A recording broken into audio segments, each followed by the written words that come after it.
They say the dead can't speak, but last night, I learned that's just what the living want to believe. I've worked the midnight shift at the city morgue for 3 years, long enough to know every creak and shudder in the old refrigeration unit, long enough to stop being afraid of the pale faces sealed behind stainless steel doors. Last night, though, the silence was interrupted by the sound of my own name, whispered so softly I thought I imagined it. I almost laughed it off, blaming sleep deprivation, but then I heard again, this time from the cold chamber at the end of the row. I opened a unit, expecting some mechanical fault, but inside, the corpse's lips parted, gray and stiff, and rasped, "He knows." My heart hammered as I stumbled back, only for the body in the next unit to begin, voice thick with secrets, "You shouldn't have looked."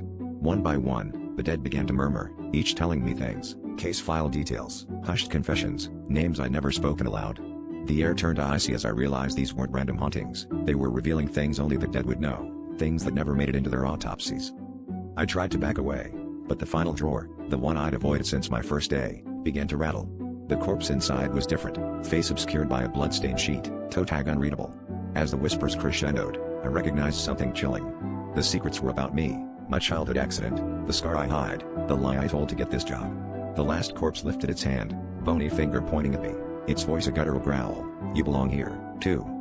The room spun as flashes of memory hit me, dark water, desperate screams, a body floating. I realized with horror that the worst secret was my own. I wasn't just an employee, I was one of them. The dead were welcoming me home, and as the cold seeped into my bones, I understood I'd never leave the morgue again. Not as the living, anyway.